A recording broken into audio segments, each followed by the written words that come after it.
आवेदन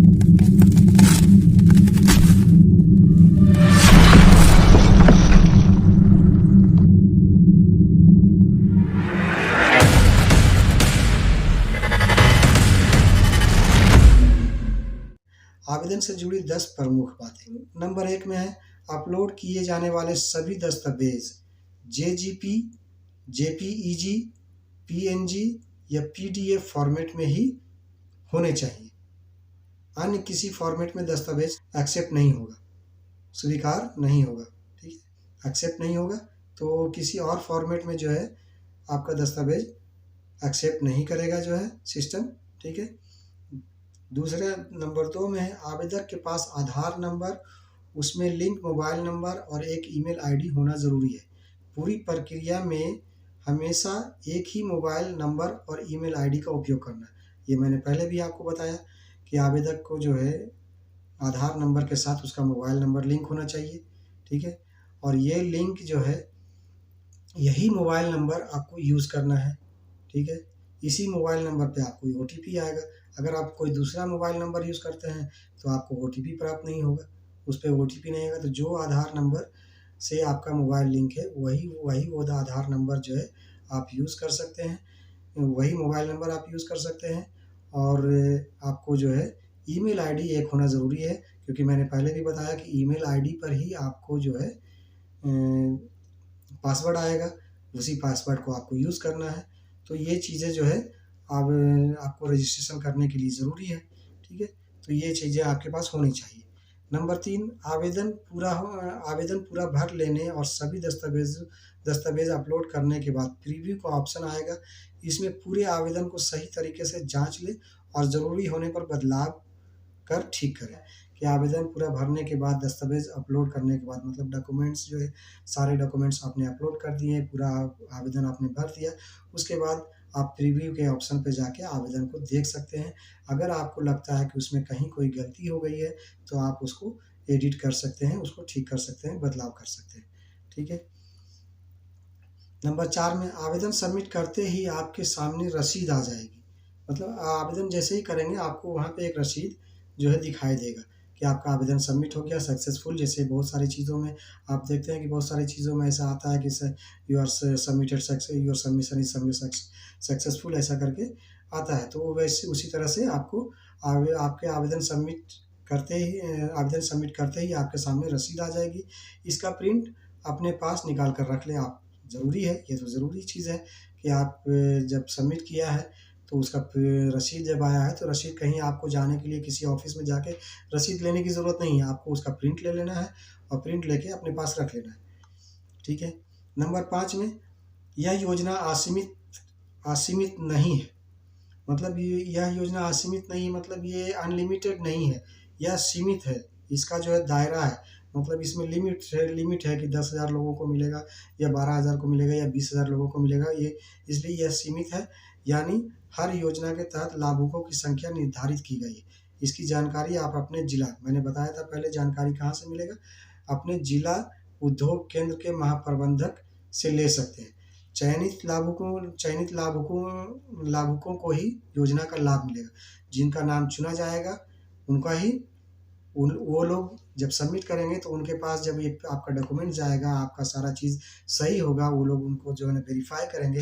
वेरीफ़ाई करने के बाद जब उनको लगेगा कि हाँ, ये आदमी इस चीज़ का हकदार है और ये इस चीज़ को कर सकता है, तभी जो है आपको इस योजना के तहत आपको इसका लाभ प्राप्त होगा। ठीक है। नंबर 6 आवेदक को प्रशिक्षण प्राप्त होना अनिवार्य नहीं है, लेकिन इसके आधार पर चयन में वरीयता मिल सकती है। अप्रशिक्षित इंटर पास युवा भी आवेदन कर सकते हैं। अभी मैंने पहले भी बताया कि आवेदक को प्रशिक्षण प्राप्त होना अनिवार्य नहीं है। ये कंपल्सरी नहीं है कि आपके पास किसी तरह का कोई प्रशिक्षण, आपके पास कोई ट्रेनिंग हो। ट्रेनिंग होना कोई ज़रूरी नहीं है, लेकिन अगर आपके पास है तो आपको इसका लाभ मिल सकता है, आपको प्रेफ़रेंस दिया जा सकता है। ठीक है। अप्रशिक्षित मतलब जिसके पास कोई ट्रेनिंग नहीं है तो इंटर पास युवा आवेदन कर सकते हैं। मतलब बिना ट्रेनिंग वाले इंटर पास युवा इस स्कीम के तहत आवेदन कर सकते हैं। ठीक है। नंबर 7 चयन के बाद चयन के बाद सरकार हर इकाई में कार्यरत लोगों को प्रशिक्षण देने के लिए 25,000 रुपये की व्यवस्था करेगी। मतलब अगर आपका नाम चयन हो जाता है, आप चयनित हो जाते हैं, आपका नाम आ जाता है कि हाँ, आपको लाभ मिलेगा इस स्कीम का, तो उसके बाद आपको प्रशिक्षण के लिए आपको जो है ट्रेनिंग के लिए 25,000 रुपये की राशि मुहैया व्यवस्था करेगी। सरकार जो है 25,000 रुपया देगी और आपको कहीं किसी प्रोजेक्ट पे जो सरकार द्वारा मान्यता प्राप्त होगा, वहाँ आपको ट्रेनिंग के लिए भेजेगी। ठीक है। नंबर 8, 5 लाख रुपए लौटाने के लिए आपको 7 साल यानी 84 महीने का वक्त मिलेगा। नंबर 8 में ये जो कहा जा रहा है, मैंने पहले भी बताया, 5 लाख रुपए लौटाने के लिए आपको 7 साल मतलब 84 महीने का वक्त मिलेगा। ठीक है, मतलब 84 किस्तों में आपको ये जो है 5 लाख रुपए लौटाने होंगे। लेकिन आप सभी लोगों को मैं एक बात बता देना चाहता हूँ कि 5 लाख रुपया लौटाने होंगे और 5 लाख रुपया नहीं लौटाने होंगे, इसका मतलब ये नहीं है कि आप जो है फॉर्म भर दें और जो है कुछ काम करें ही नहीं, या 10 लाख रुपया मिल गया 5 लाख रुपया रख लेंगे और 5 लाख रुपया जो है लौटा देंगे, ऐसा नहीं है। सरकार जो है इसको टाइम टू टाइम जो है मॉनिटर करेगी।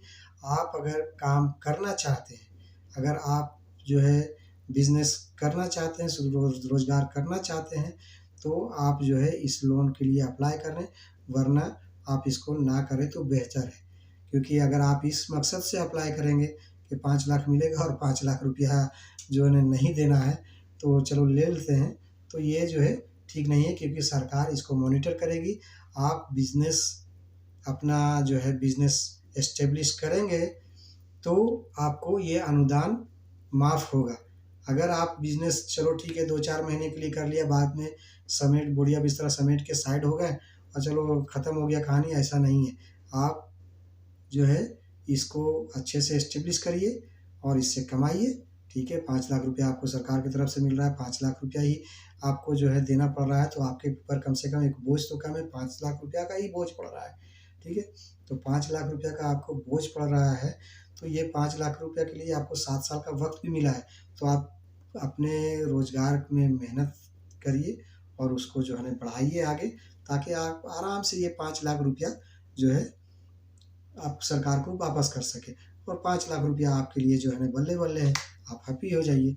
लेकिन आप ऐसा सोच के कि जो है 5 लाख रुपया हम रख लेंगे और 5 लाख रुपया सरकार को 84 महीनों में वापस करना है, ऐसा सोच के अगर करना चाहते हैं, तो मेरा मशवरा है कि आप ऐसा काम ना करें। ठीक है। नंबर 9, पुराने उद्योगों को इसका लाभ नहीं मिलेगा। मैंने पहले बताया कि पुराने उद्योगों को इसका लाभ नहीं मिलेगा। यह योजना केवल नए उद्यमियों के लिए है। चयनित उद्यमियों को बिहार औद्योगिक निवेश प्रोत्साहन नीति 2016 के का भी लाभ मिलेगा। ठीक है, तो ये जो है आपको पहले मैंने बता दिया था कि जो है पुराने उद्योग को ये लाभ नहीं मिलेगा। ये जो लोग नया उद्योग लगाना चाहते हैं, उनको ही ये लाभ मिलेगा। ठीक है। प्रोप्राइटरशिप फॉर्म के मामले में लाभुक अपने निजी पैन कार्ड के साथ भी आवेदन कर सकते हैं। प्रोप्राइटरशिप फॉर्म जो है मतलब कंपनी बनाएंगे आप, प्रोप्राइटरशिप मतलब अपना निजी कंपनी जो है, पर्सनल कंपनी आप बना रहे हैं, तो आपका पर्सनल जो है पैन कार्ड आपको जो है देना होगा। ठीक है, वो जो है काम चल जाएगा। लेकिन अगर पार्टनरशिप या LLP या लिमिटेड कंपनी बना रहे हैं, तो फॉर्म के नाम का या कुछ जो है आपको आवेदन करने से पहले एक बार उद्योग विभाग की वेबसाइट पर दिए गए निर्देशों को भी पढ़ लें। ये ज़रूरी है। आवेदन जब कर रहे हैं आप चाहे खुद से कर रहे हैं, देखिए ये बहुत ही आसान है, बहुत ज़्यादा मतलब आप अगर जाएँगे और उसको पढ़ेंगे तो आपको बहुत अच्छे से समझ में आ जाएगा। और मैंने भी आपको बहुत अच्छे से बता दिया है सारी चीज़ें, उम्मीद है कि आप समझ गए होंगे। तो आप वेबसाइट पे जाएँगे तो वहाँ सारी जानकारी दी हुई है, कैसे-कैसे जो है आपको आवेदन करना है, वो स्टेप बाय स्टेप उस पे भी बताया गया है। ठीक है, तो ये आपके पास अगर खुद का कंप्यूटर या लैपटॉप है, तो वहाँ से भी कर सकते हैं, या फिर आप किसी भी साइबर कैफ़े में जाके कर सकते हैं। और आपको गाँव देहात में तो आप CSC सेंटर वाले जो है, बहुत सारे CSC सेंटर वाले हैं, तो CSC सेंटर वाले के भी पास जाएँगे तो वो लोग भी आपका ये आवेदन कंप्लीट कर सकते हैं। तो आप देख लीजिए, आपको जहाँ सुविधा होगा वहाँ जाके कर लेंगे। ठीक है, चैनल को जो उन्हें लाइक शेयर और सब्सक्राइब करिए। Thank you very much.